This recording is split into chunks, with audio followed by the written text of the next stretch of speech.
Good day everyone, my name is Fritz Kenneth S. Cornelio. Today, I'm going to report about Module 2, talking about the history, philosophy, and objectives of imprisonment and development of prisons. Sing Sing Prison. Sing Sing Correctional Facility is a maximum security facility located in Ossing in Westchester County. This facility is used for the general confinement of males 18 years of age or older. Males 16 years of age or older may be temporarily housed in the Residential Crisis Treatment Program. There is roughly 2,000 inmates and a staff of 1,000 employees, including correctional officers. Ratio inmate to correctional 4.9 to 1. Sing Sing Prison Cell. The original building was 476 feet long, 44 feet wide, and 4 tiers high, with a capacity of 800 cells, all built of Sing Sing marble. Each cell was 7 feet deep, 3 feet 3 inches wide, and 6 feet 7 inches high. On November 26, 1828, the Encarted occupied their cells for the first time. Within a few years, the men continued to mine Sing Sing marble, which was used in the construction of such notable buildings as Lindar's, New York University, Grace Church, the New York State Capitol Building, and the United States Treasury Building. Two additional buildings were built at the prison by 1830, one containing a hospital and a kitchen, and the other a chapel for 900 men. Treatment programs. Sing Sing has a number of educational, vocational, and treatment programs. Special mental health programs that serves the entire state include an intermediate care program, transitional intermediate care program for inmates with mental illness, residential crisis treatment program for inmates experiencing serious mental health crisis, and a community orientation and retreat program for inmates with mental illness who are preparing for release. Educational Sing Sing offers classes in adult basic education, pre-general equivalency diploma, general equivalency diploma, English as a second language. The facility also offers self-study programs for inmates in the SHU, Associated Bachelor of Master's Degree programs. Hudson Link for Higher Education in Prison sponsors as associate and bachelor's degree in behavioral science through Mercy College, and New York Theological Seminary sponsors a master's degree in professional studies. Technology. Communication is done through microphones and well speakers, while inmates' wristbands trigger door and gate movements and provide access to inmate programs and service. Radio frequency identification tracking, a monitoring process where an inmate wears an electronic bracelet that tracks his or her movement throughout the facility. Auburn State Prison, the second historical phase of prison discipline. It followed the Pennsylvania system and allowed inmates to work silently together during the day while being isolated at night, implemented at New York's Auburn Prison in 1815, where eventually sleeping cells became congregated and restrictions against talking were removed, which the incarcerated were confined to solitary cells at night and worked silently in congregate labor groups during the day. This system, which also employed the lockstep as a method of controlling and moving inmates through the prison grounds, gradually became adopted as the primary system for prison in the United States over the competing solitary confinement system used to Eastern State Penitentiary in Philadelphia.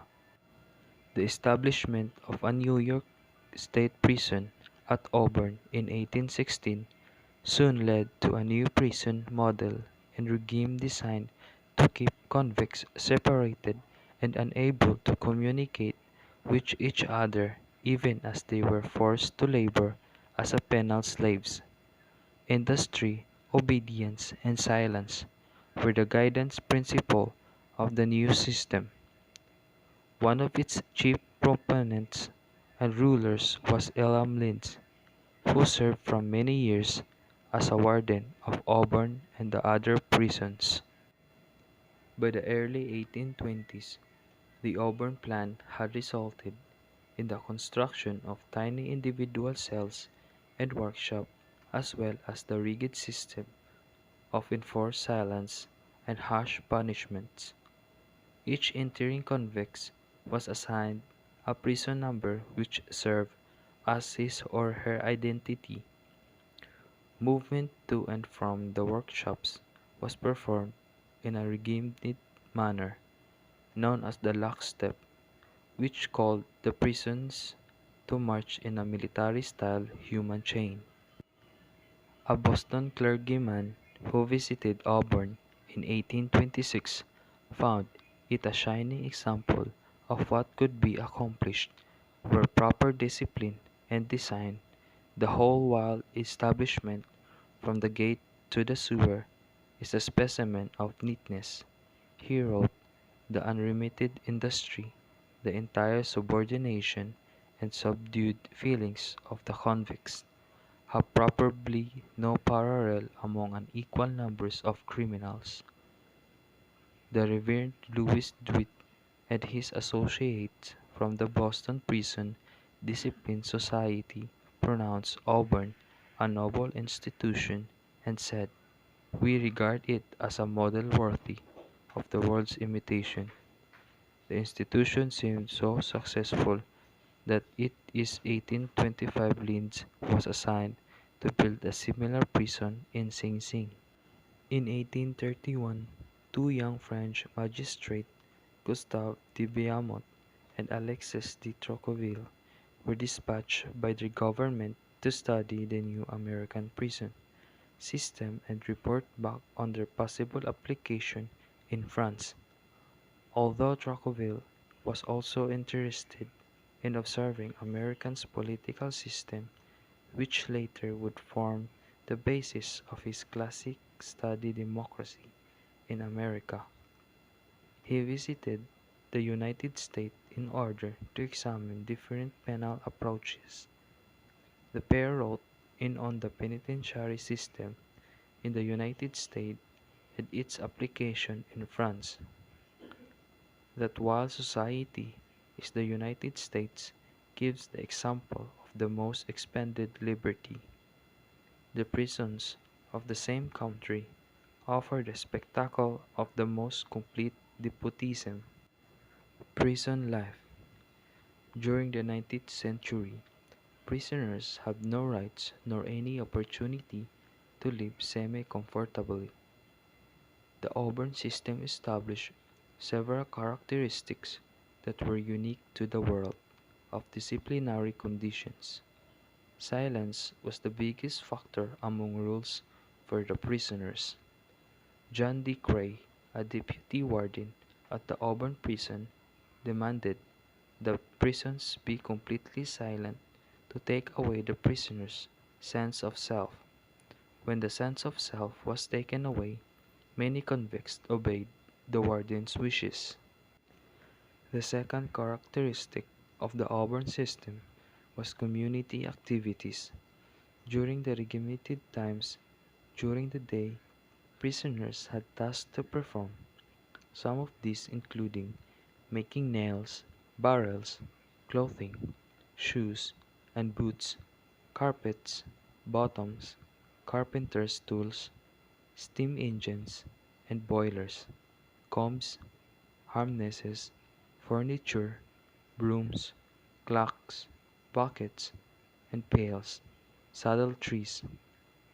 During the 1840s, the prison began to produce silk using silkworms and trees. The Auburn Correctional Facility was the first prison to profit from prisoner labor.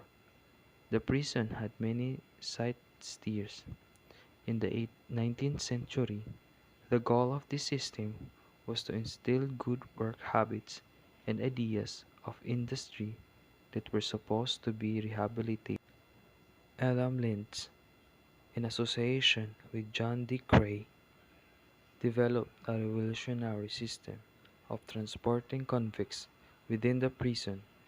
The prisoners marched in unison and locked their arms to the convict in front of them. The prisoners had to look on one side and were not allowed to look at the guards or other inmates. The clothing at the prison was a grayish material with horizontal stripes. Punishment. In 1821, a new principal keeper, Elam Lynch, was appointed to run the prison. He believed in the disciplinary power of the lash and used flogging to punish even minor infractions. In 1839, a prisoner died from neglect and overflogging. The Committee of Auburn and the other staff members of the Auburn Theological Seminary petitioned to bring the issue of the punishments to the state government. The law stated that 6 blows on the neck, back, with a cat, or 6 standard whip was the most punishment that could be assigned for any of offense. In 1846, another meeting was congregated to abolish the use of whips. Flagellation could only be used for riots or severe cases. When whipping was prohibited, guards and keepers sought new ways to punish the disorderly. The shower bath consisted of a barrel about 4.5 feet high with a discharge tube at the bottom. The prisoner was stripped naked, bound hand and foot, with a wooden collar around his neck to prevent him moving his head. The barrel with the inmate inside was placed directly under an outlet pipe where water, sometimes iced, would pour down.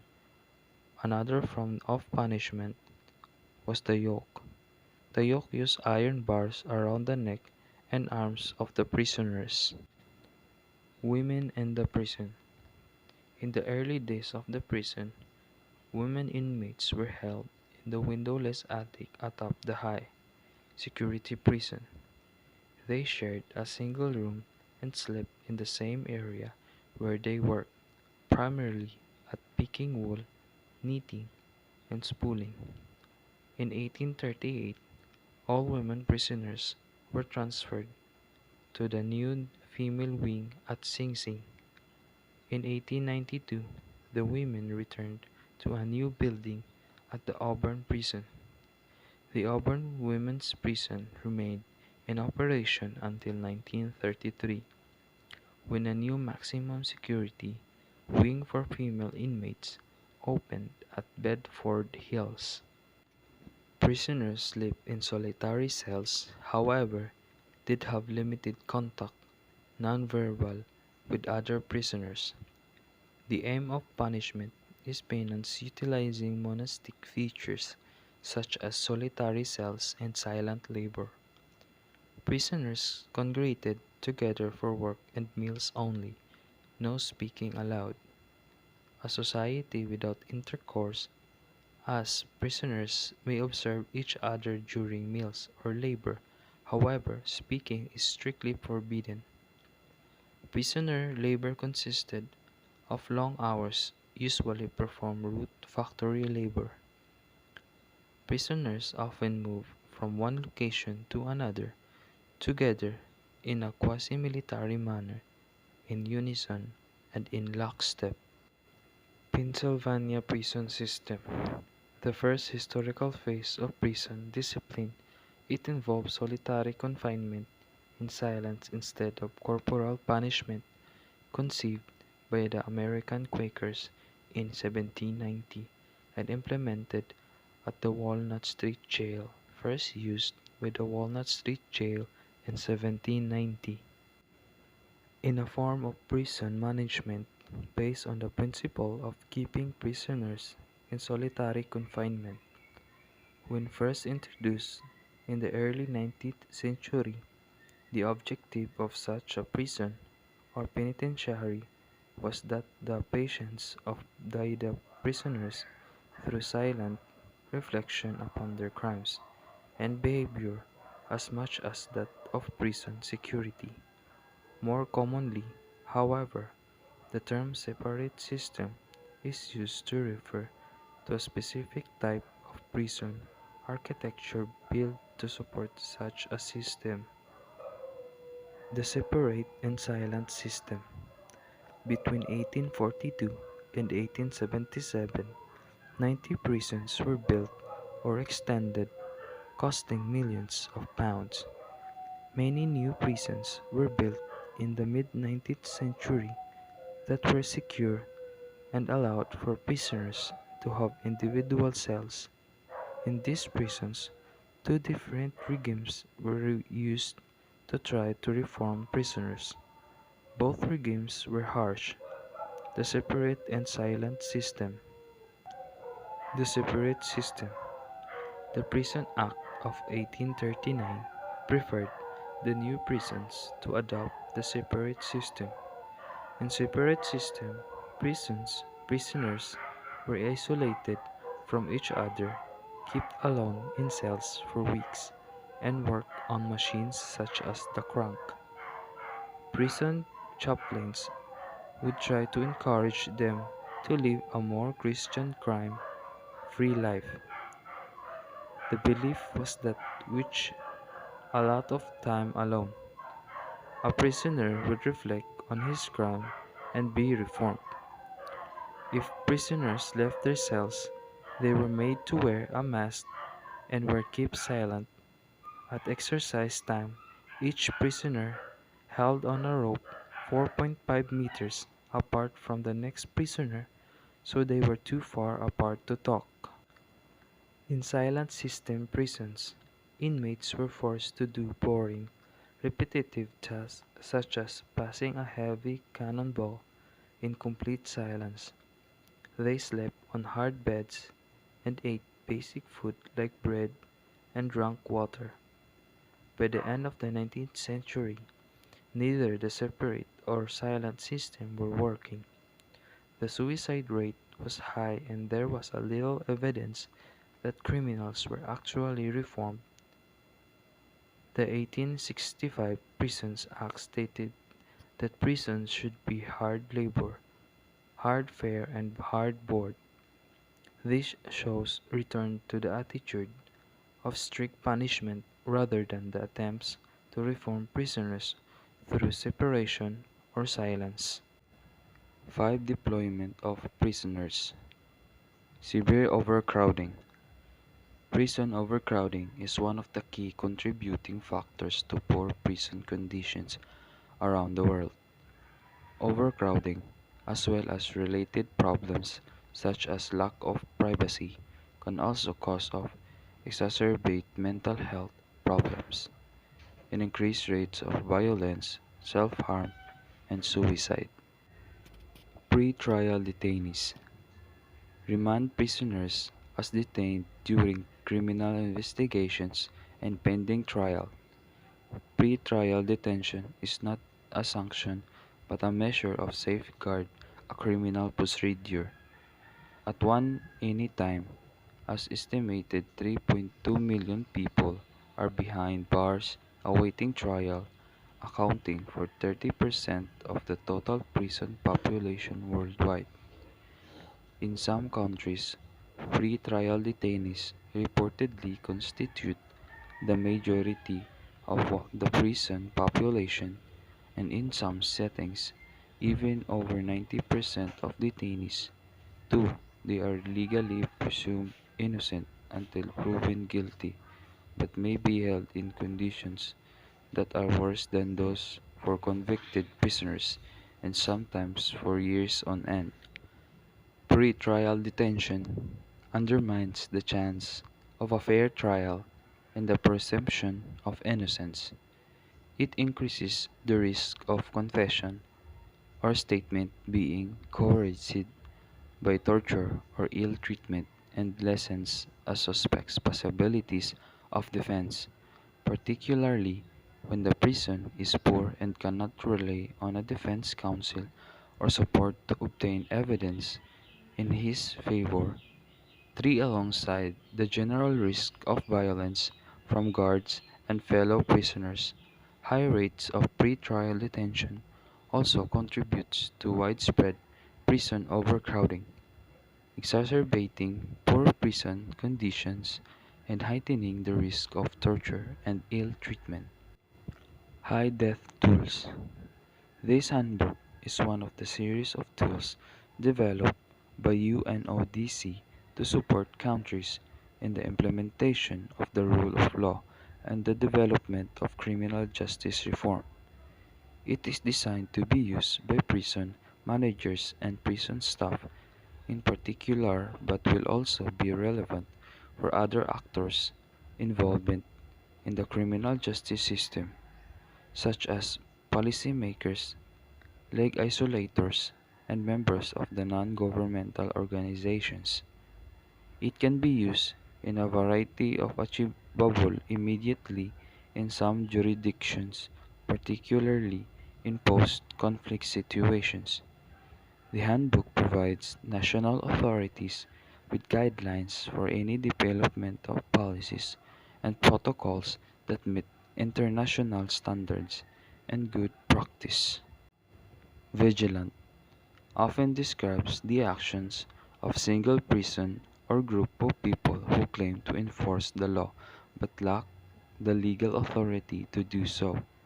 However, the term can also describe a general state of disarray or lawlessness in which competing groups of people all claim to enforce the law in a given area.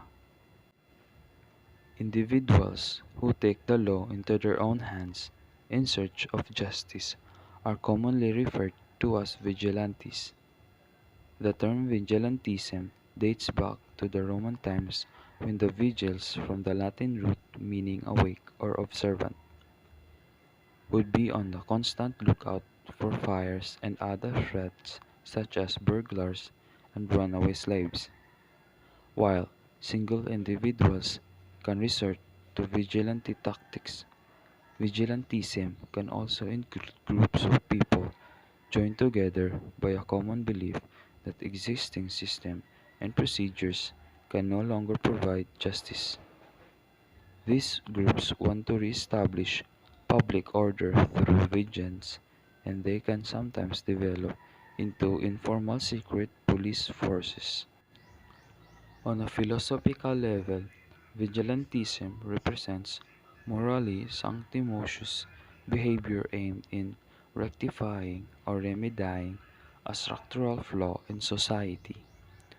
As such, modern vigilantes are individuals who feel that violators of the social contract have avoided punishment and admonishment by the existing legal mechanisms. Complex legal procedure and court rulings perceived as being unfair to victims can fuel vigilante attitudes in their quest of retaliations. Vigilantism is commonly defined by the use of flagrantly illegal method and questionable practice in order to meet the ends of vengeance and justice. Numerous attempts have been made to define vigilantism formally, but the lack of congruence among these definitions reflects the bias of the different disciplines trying to define it. One of the more comprehensive definitions by Burroughs highlights five key components of the vigilante phenomenon. 1. Are members of an organized committee. 2. Are established members of the community. 3.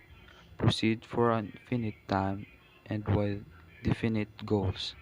4. Claim to act as a last resort. because of a failure of the establishment law enforcement system.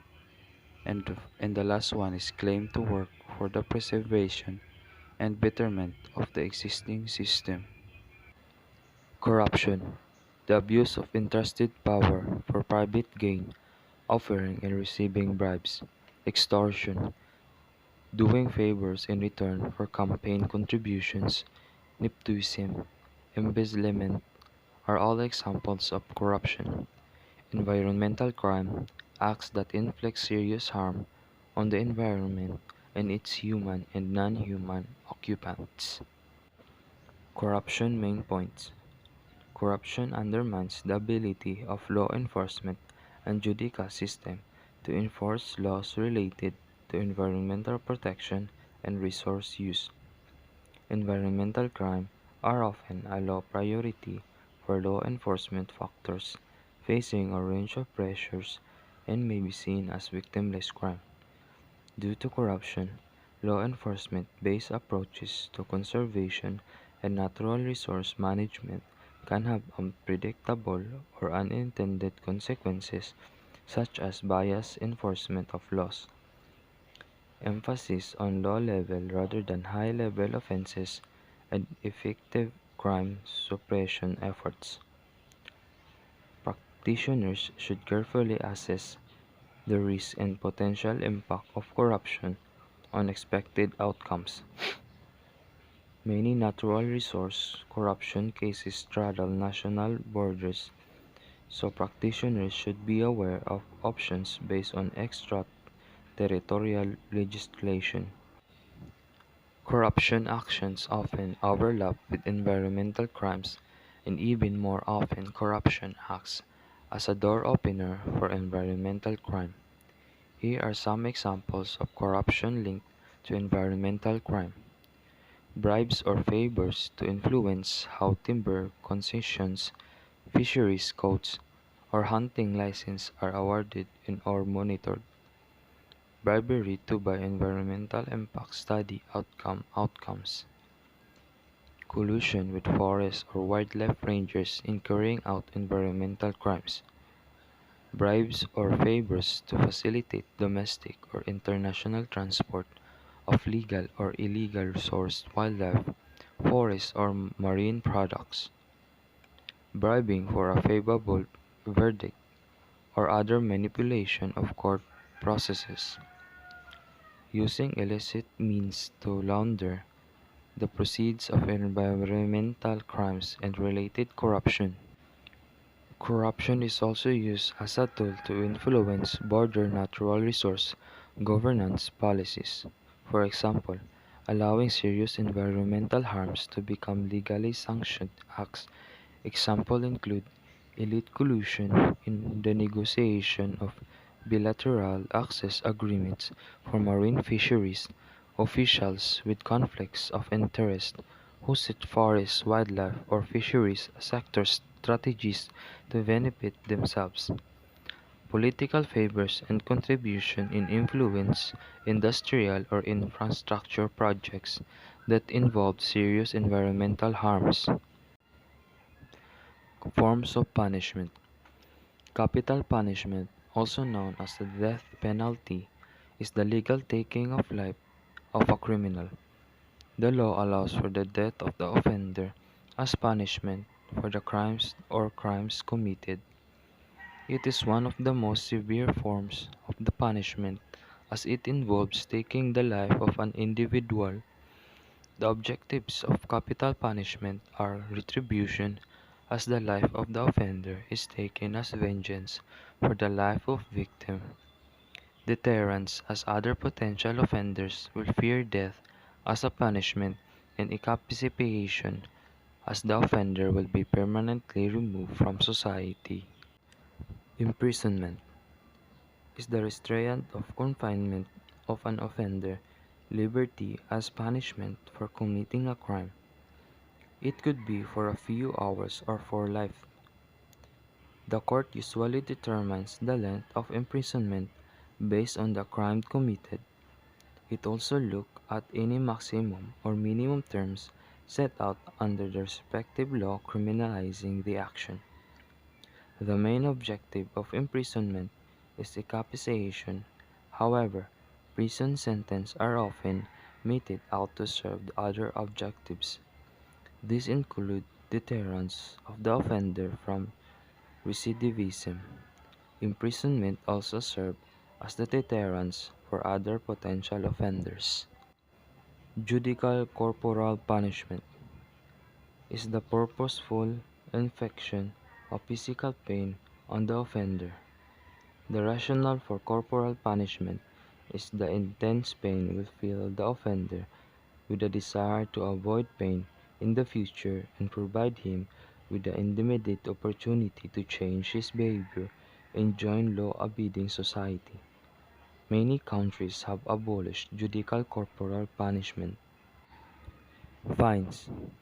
A fine is a sum of money that an offender pays as punishment for committing a crime. The purposes of imposing a fine is to punish the offender, compensate the state of the offense, and deter future criminal acts. The court may also order an offender to pay a fine to the victim of the crime as restitution. When a crime affects the material and personal well-being of another person, the court may also be offender to pay money to the victim to restore him or his property to the position he was before the crime was committed. Compensation as a punishment bears some resemblance to damages awarded in civil litigation. When a crime is committed against a person, the victim may lose property, money, or incur damages or injuries. The court may therefore decide to compensate the victim in addition to punishing the offender. Forfeiture and confiscation. Forfeiture is the involuntary relinquishment of money or property as a punishment for a crime. This includes subject matter forfeiture, instrumentality forfeiture for forfeiture of the proceeds of a crime. Subject matter forfeiture is where the subject matter of the offense is forfeited as punishment. For example, if the offense is transporting of ivory, the ivory, being the subject matter of offense, is forfeited.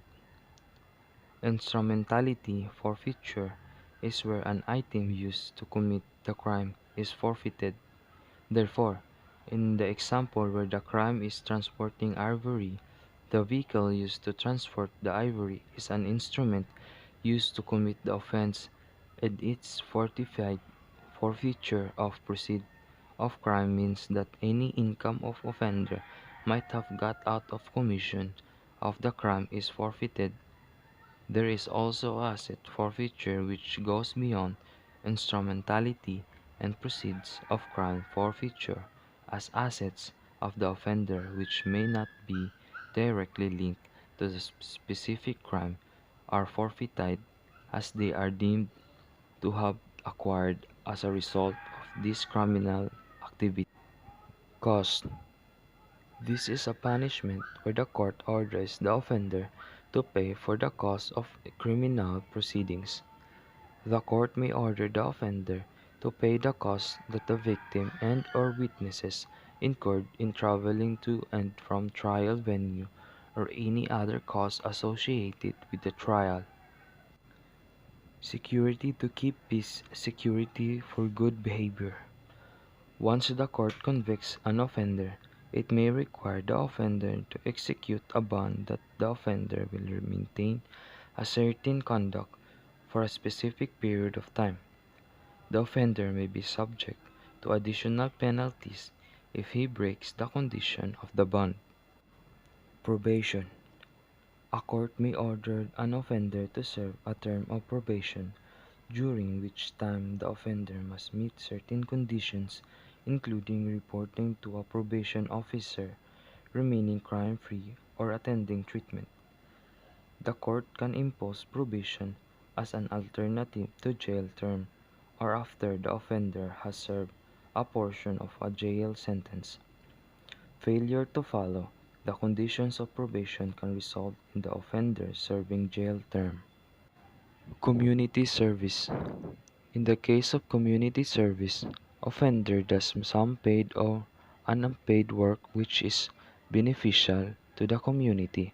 Thus, a community service sentence combines punishment with activities carried out in the community. The requirements of community service aim to punish the offender, to change his behavior, and make amends to the victim of the crime and the local community. Age of Enlightenment. The Age of Enlightenment refers to a time period as well as an elite 18th century cultural movement that sought to mobilize the power of the reason in order to reform society and advance knowledge. Some people like to think of the Enlightenment as the beginning of a modern philosophy. It was important because the ideas that come from this movement influence future democratic governments. The Enlightenment period in the history of Western thought and culture stretches roughly from the mid-decades of the 17th century through the 18th century. It was characterized by dramatic revolutions in science, philosophy, society, and politics. This revolution swept away the dark medieval worldview and uheralded in the light that is sought to typify our modern Western world. Enlightenment thought culminates historically in the political upheaval of the French Revolution, in which the traditional heretical political and social orders, the French monarchy, the privilege of the French nobility, the political power and authority of the Catholic Church, were violently destroyed and replaced by a political and social order informed by the Enlightenment ideals of freedom and equality for all, found ostensibly upon principles of human reason. The Enlightenment begins with the scientific revolution of the 16th and 17th centuries.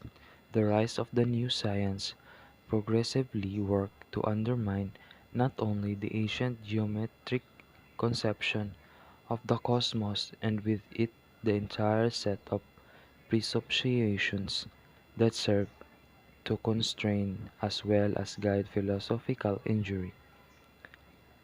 Because of the tremendous intellectual progress of all age, the advance of the science, and the enthusiasm for the progress, but also because of the characteristic expectation of the age that philosophy and science, in this broad sense, would dramatically improve human life. The Enlightenment is associated with the French thinkers of the mid-decades of the 18th century, the so-called philosophers. The philosophies constitute of an informal society of men of letters who collaborate on a loosely defined projects of enlightenment centered around the project of the encyclopedia, but enlightenment had broader boundaries, geographical and temporal, that this suggests other thinkers who turned out in the influential in shaping the early study of crime and criminals include John Locke, Thomas Hobbes, and Jeremy Bentham. As we move forward in our course of study together, we'll be investigating different approaches to theorizing crime and punishment. The classical school of theories remain important to our current understanding of these issues, even though they have fallen out of favor to some extent. What distinguishes them to impair emphasis on individual free will as well as rational decision-making aspects of crime that are not always emphasized by contemporary theories. The Enlightenment helped to provide classical theory with a framework for thinking through decision making and rationality. The work of Caesar Beccaria were proved to be highly influential, and he is considered to be the father of the classical school of criminal justice. Personalities behind correctional institution. Italian economist and proponent of judicial reform, Cesare Beccaria was the author of the most famous Italian work of the Enlightenment on crimes and punishments. He was born into a noble family of the state of Milan, which was part of the Austrian Habsburg Empire, and was schooled by the Jesuits in Parma. After receiving his law degree for the University of Pavia in 1758, he returned to live in Milan, became known as the father of classical criminology. At a very young age, he authored his most famous work titled On Crimes and Punishments. He was a member of an intellectual group known as the Academy of Fists, and the group would gather in a secret to discuss the need of social reform. Beccaria is most frequently referred to a punishment reformer and thus staunchly advocated the principle of no crime without law, and he specified the criteria for the enhancement and administration of criminal codes. He felt strongly about the separation of powers in criminal law due to the potential for the abuse of misuse. Interestingly, he was one of the first people to suggest that the essence of crime was the harm that it did to society. At the heart of Beccaria's classical school of thought was the notion that it is better to prevent crimes than to punish them. Out of this idea arises our common understanding of deterrence and the idea that it is better to let a guilty man go free than to punish an innocent man. This is very contrary position to the old pre-classical ways whereby the innocent were often tortured and even killed in the pursuit of justice in an effort to extract a confession. Beccaria did not question the need for punishment, but he believed the law should be designed to preserve public safety and order, not to avenge crime.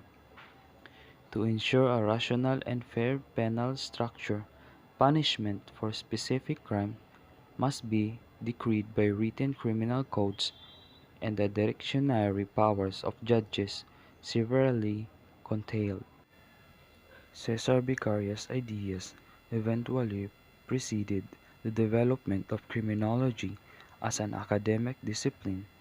He is known as the founder of a classical criminology because his theories about crime marked the beginning of a new approach to criminological thought that would eventually lead to modern theories.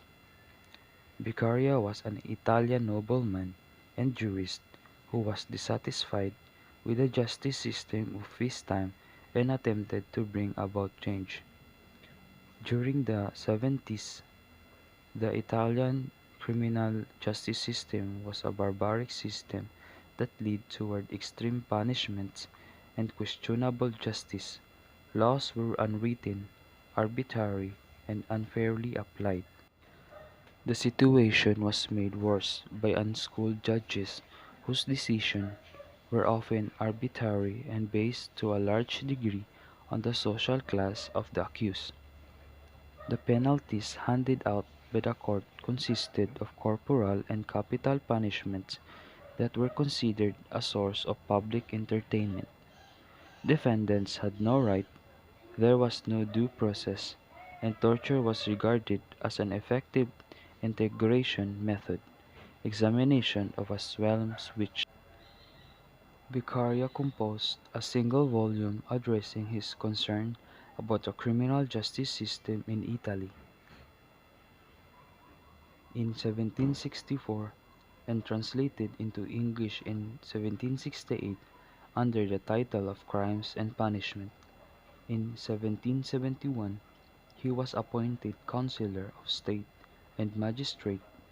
Beccaria probably had no idea that his short test would become the single work responsible for a revolution in the philosophy of criminal justice. His essay, clearly summarized the concept of the criminal justice system as a social contract based logic, goal, orientation, and humanistic principles. The concept in his book, Innocent Until Proven Guilty, Trial by a Jury of One's Peer, the right of appeal, the classification of crimes, equal treatment of all people before the court, and so on, reflect the principles of American jurisprudence. Beccaria was influenced by the Age of Enlightenment. His ideas on the cause of criminal behavior were based on the philosophical axiom that people are rational. He reasoned that people seek to do what which brings them pleasure and to avoid what which causes pain. He further assumed that members of society are responsible for their actions. There are no mitigating circumstances or excuse for one's criminal behavior. The same standard of justice and punishment should be applied to people of all ages and mental abilities. Three principles of punishment that became the hallmark of Becaria's classical deterrence doctrine. Swift. Punishment must be swift to be effective. You can't have the punishment linger for the punishment and the crime lose their association. Certain. People must know they will be punished for their illegal behavior. Can't have people evade the law for many reasons. Severe. Must be severe enough to outweigh the reward of the illegal action. Security and probability are sometimes the odds, especially since each person is different in terms of what constitutes a severe punishment. Punishment must also be appropriate to the harm caused. If we lose proportionately, there is little to prevent, discourage the criminal from committing more severe crimes and engaging in worse behavior. Punishment used to be keep order, not venge crime. Vicaria emphasized that for punishment to be truly effective, it must have deterrent effect on people who might decide to commit a crime. He believed two different concepts to elaborate the concept of deterrence, specific deterrence and general deterrence. He did not coin the terms, he merely emphasized they are important to distinguish. Specific deterrence refer to punishment gives to an individual that are meant to prevent, deter the individual from committing the crime again in the future. General deterrence refers to punishment given to an individual that are meant to prevent, deter other potential offenders in the society at large from committing the crime in the future. While the two of these categories overlap to some degree, they nonetheless continue to form the basis of modern-day sentencing strategies. Cesare Lombroso was an Italian criminologist, phrenologist, physician, and founder of the Italian school of positivist criminology. Lombroso rejected established classical school which held that crime was a characteristic trait of human nature. Instead, using concepts drawn from physiognomy, degeneration theory, psychiatry, and social Darwinism, Lombroso's theory of anthropological criminology essentially stated that criminality was inherited and that someone born criminal could be identified by physical, congestional defects, which confirmed a criminal as savage or attack victim. From this belief, he developed a theory of deviance, in which a person's bodily constitution indicates whether or not an individual is a born criminal.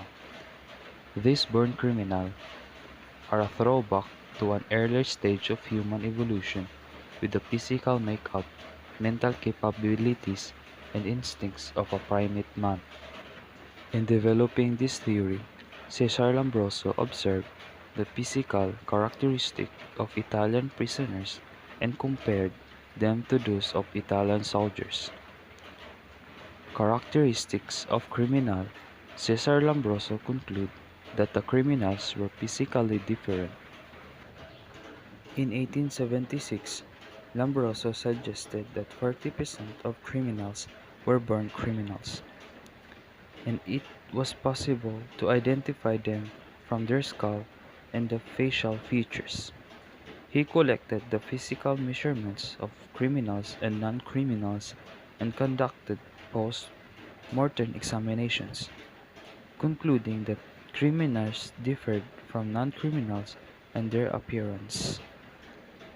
Through his work, he claimed that criminals had the following physical characteristics: a head that was different in size and shape to the head of those of the same race, asymmetry of the face eye defects, large jaws and cheekbones, ears that were either very small or very stood out from the head like the ears of a chimpanzee, twisted, upturned or flattened noses in thieves, aquiline or break-like noses, and murderous swollen nostrils, a pointed tip to the nose, fleshly swollen, dilating lips, cheeks that look like they have been punched in them like a hamster, a cleft palate, a chin that was either receding, excessively long or short and flat as in apes,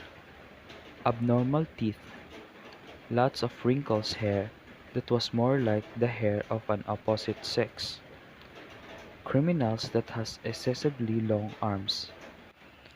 Lombroso declared that males with 5 or more of these characteristics could be marked as born criminals. Females, on the other hand, only needed a few as 3 of these characteristics to be born criminals. Lombroso also believed that tattoos were marking of born criminals, that they stood as evidence of both immortality and a sensitivity to physical pain. William the Conqueror. William the First, by name William the Conqueror, or William the Bastard, or William of Normandy.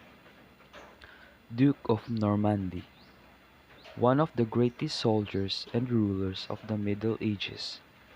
He made himself the mightiest noble in France, and then changed the course of England's history by his conquest of the country.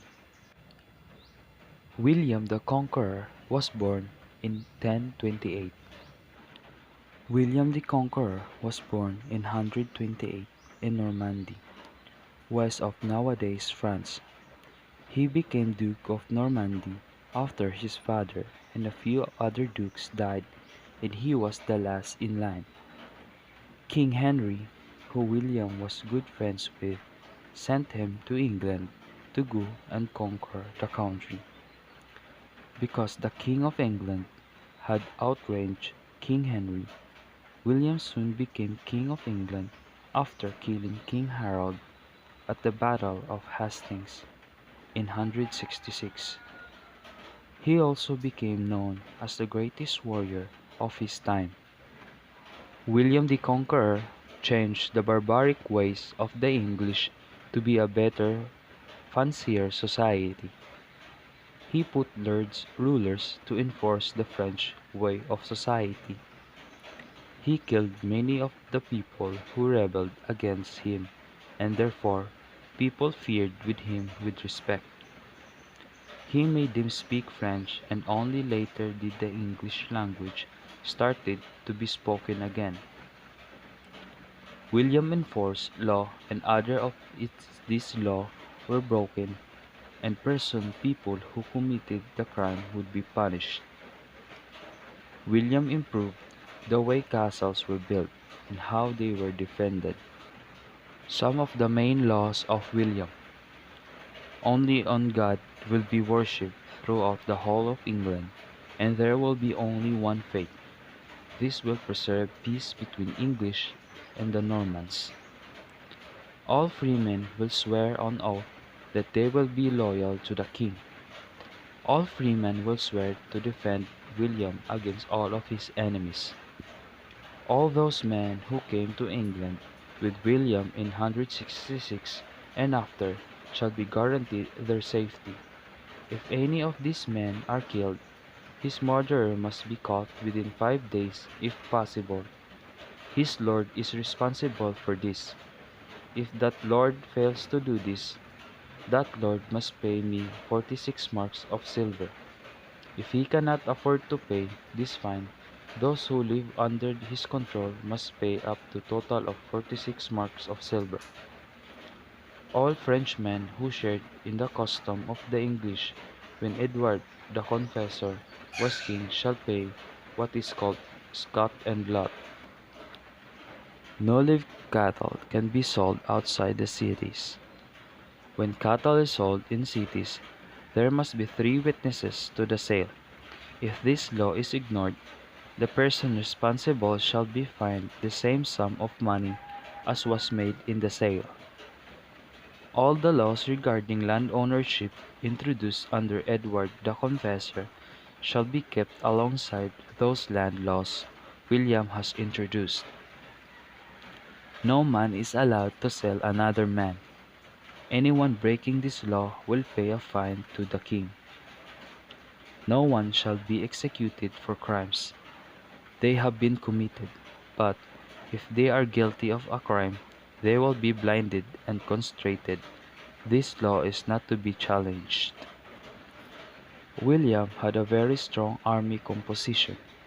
His army were normally around 9,000 units strong, about 2,200 cavalry, 4,500 infantry, and 1,700 missiles archer units.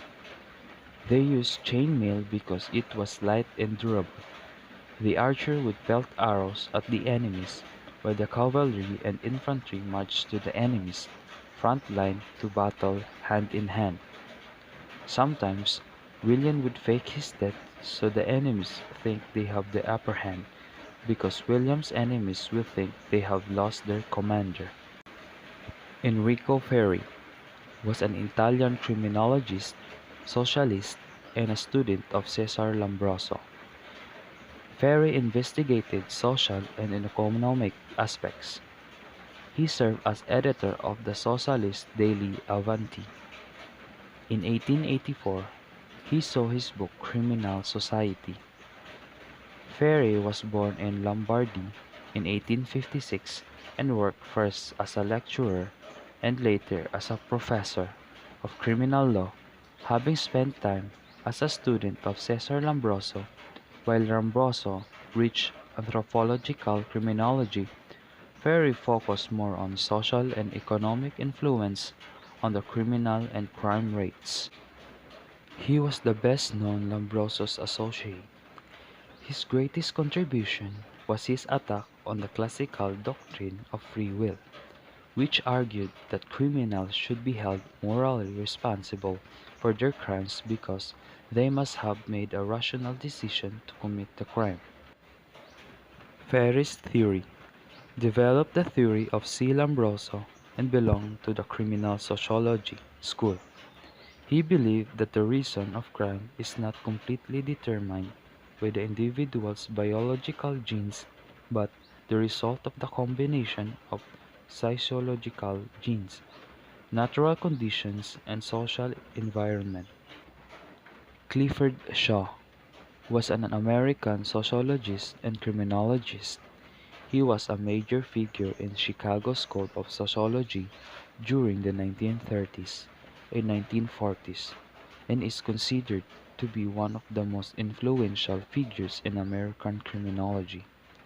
His work of juvenile delinquency with Henry D. McKay, conducted in the late 1920s, played a pivotal role in moving the study of such delinquency toward the discipline of sociology and away from psychology and psychiatry.